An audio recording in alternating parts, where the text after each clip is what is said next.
UP विधानसभा चुनाव को लेकर समाजवादी पार्टी में घमासान तेज हो गया है। मुख्यमंत्री अखिलेश यादव ने अपने बगावती सुर और बुलंद करते हुए 235 उम्मीदवारों की लिस्ट जारी कर दी है। अखिलेश की लिस्ट में 171 मौजूदा विधायकों और 64 नए उम्मीदवारों के नाम हैं। सीएम अखिलेश के मुताबिक बाकी सीटों पर उम्मीदवारों के नाम का जल्द ही ऐलान कर दिया जाएगा। सीएम अखिलेश यादव की लिस्ट में अतीक अहमद, अमन मणि त्रिपाठी, ओम प्रकाश सिंह, नारद राय, शादा फातिमा का नाम नहीं है। वहीं अयोध्या से पवन पांडे, रामनगर से अरविंद गोप को टिकट दिया गया है। अखिलेश ने मुलायम की सूची में शामिल नहीं होने वाले राम गोविंद चौधरी, अतुल प्रधान को भी उम्मीदवार बनाया है। सीएम अखिलेश की लिस्ट के जवाब में शिवपाल यादव ने भी बाकी 78 में से 68 उम्मीदवारों के नाम का ऐलान कर दिया है। मुलायम के साथ देर रात चली बैठक के बाद शिवपाल यादव ने 68 उम्मीदवारों के नाम जारी किए। मुलायम सिंह यादव और शिवपाल यादव अब तक 403 में से 393 सीटों का ऐलान कर चुके हैं। अरुणाचल प्रदेश में सरकार पर संकट आ गया है। अरुणाचल प्रदेश पीपुल्स पार्टी ने पार्टी विरोधी गतिविधियों के चलते मुख्यमंत्री पेमा खांडू, उप मुख्यमंत्री चोवना मेन समेत 6 नेताओं को निलंबित कर दिया। निलंबित नेताओं में जेमसी टाशी, पासांग दोरजी सोना, जिंगनू नामचोम और कामलुंग मोसांग शामिल हैं। पेमा खांडू सितंबर में अपने 42 समर्थकों के साथ पीपीए में शामिल हुए थे।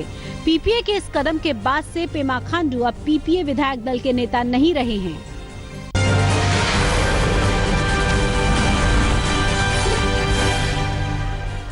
नवंबर को नोटबंदी के ऐतिहासिक ऐलान के बाद अब पीएम मोदी 31 दिसंबर को भी देश को संबोधित कर सकते हैं।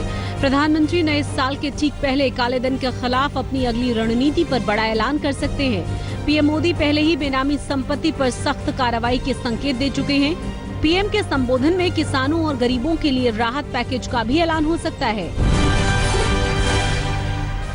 नोटबंदी के बाद अपने पहले इंटरव्यू में इंडिया टुडे से बात करते हुए पीएम मोदी ने कहा कि सरकार के पास हर काले धन वाले का हिसाब है। नोटबंदी के फैसले का लाभ देश को आने वाले दिनों में मिलेगा। पीएम मोदी ने कहा कि नोटबंदी के फैसले से आतंकवादियों की फंडिंग पर रोक लगी है।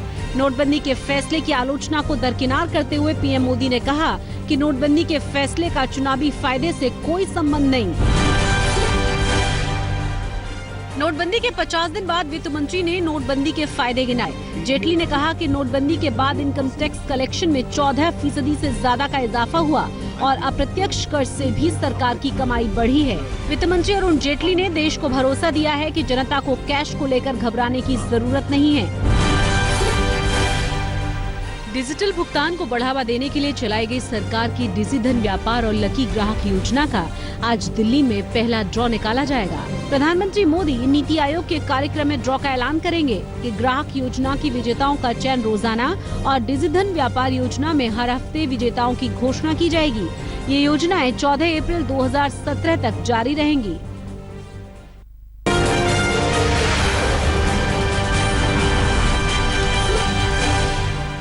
चुनाव आयोग 4 जनवरी को 5 राज्यों में होने वाले विधानसभा चुनाव की तारीखों का ऐलान कर सकता है।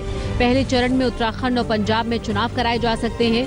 यूपी में 7 चरणों में विधानसभा चुनाव हो सकते हैं। चुनाव के ज्यादातर चरण फरवरी में कराए जा सकते हैं। 2017 में उत्तर प्रदेश, उत्तराखंड, गोवा, पंजाब और मणिपुर में चुनाव होने हैं।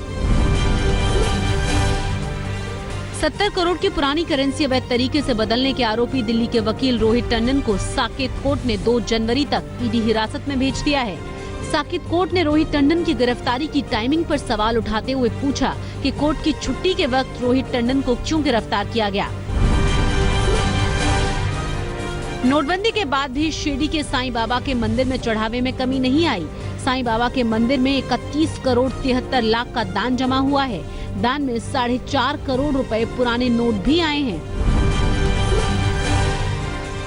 जम्मू कश्मीर में अलगाववादी नेता मसरत आलम को जेल से रिहा कर दिया गया। हाई कोर्ट के आदेश के बाद कठुआ जेल से मसरत आलम की रिहाई हुई। जम्मू कश्मीर पुलिस ने मसरत आलम को घाटी में हालात बिगाड़ने के आरोपों में गिरफ्तार किया था। घाटी में लश्कर के चीफ अबू दुजाना का वीडियो सामने आया है। वीडियो में अबू दुजाना आतंकवादियों के साथ खाता हुआ नजर आ रहा है। अबू दुजाना के ऊपर 15 लाख रुपए का इनाम है। सुरक्षा एजेंसियों को कई आतंकी हमलों में शामिल दुजाना की तलाश है।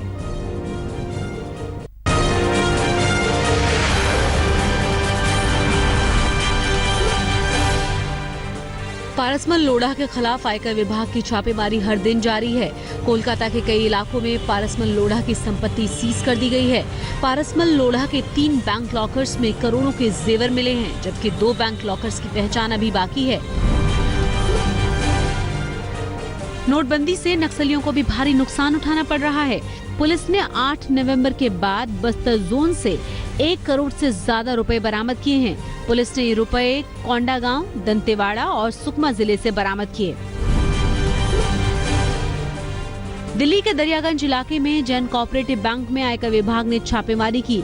आयकर विभाग को एक युवक के नाम पर 9 फर्जी खाते खोले जाने की शिकायत मिली थी।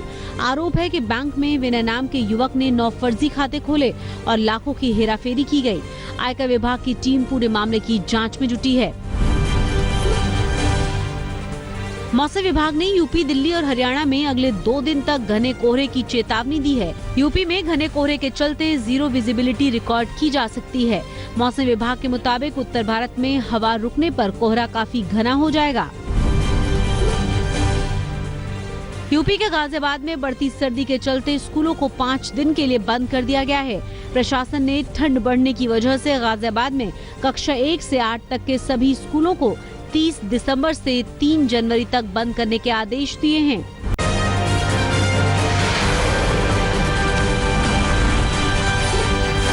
ठाणे के पास भिवंडी में ज्वेलरी की दुकान से चोरी के आरोप में 3 महिलाओं को गिरफ्तार किया गया है। आरोप है कि तीनों ही महिलाएं दुकान में ज्वेलरी खरीदने आईं और सोने की अंगूठी लेकर फरार हो गईं। चोरी की सारी वारदात सीसीटीवी में कैद हो गई। पुलिस ने दुकानदार की शिकायत पर तीनों महिला चोरों को गिरफ्तार कर लिया है, जिन्हें बाद में भिवंडी कोर्ट ने जेल भेज दिया। ग्रेटर नोएडा के दादरी में ऑटो चालक की हत्या का मामला सामने आया है। दादरी इलाके में कुछ बदमाशों ने ऑटो चालक की हत्या कर उसके शव को रेलवे ट्रैक के पास फेंक दिया। हत्या से गुस्साए ऑटो चालक के परिजनों ने ग्रामीणों के साथ मिलकर नेशनल हाईवे 91 पर जाम लगा दिया और कोतवाली का घेराव किया। पुलिस के समझाने और आरोपियों की जल्द गिरफ्तारी के आश्वासन के बाद ही लोग शांत हुए। पुलिस ने मामला दर्ज करके आरोपियों की तलाश शुरू कर दी है। बिहार के मुजफ्फरपुर में जमीनी विवाद को लेकर 2 लोगों की हत्या का मामला सामने आया है। आरोप है कि मीनापुर के नेउरा गांव में एक भाई ने जमीनी विवाद के चलते अपने भाई और उसकी पत्नी को पीट कर मार डाला। हत्या के बाद आरोपी गांव छोड़कर फरार हो गया। मौके पर पहुंची पुलिस ने दोनों शवों को पोस्टमार्टम के लिए भेज दिया है और आरोपी की तलाश शुरू कर दी है। छत्तीसगढ़ के बीजापुर में पुलिस ने 12 नक्सलियों को गिरफ्तार करने में कामयाबी हासिल की है। गिरफ्तार 12 में से 3 नक्सलियों पर पुलिस ने इनाम घोषित किया था। पकड़े गए नक्सली कुपरेल, मुकरम और कत्तूर इलाकों में सक्रिय थे।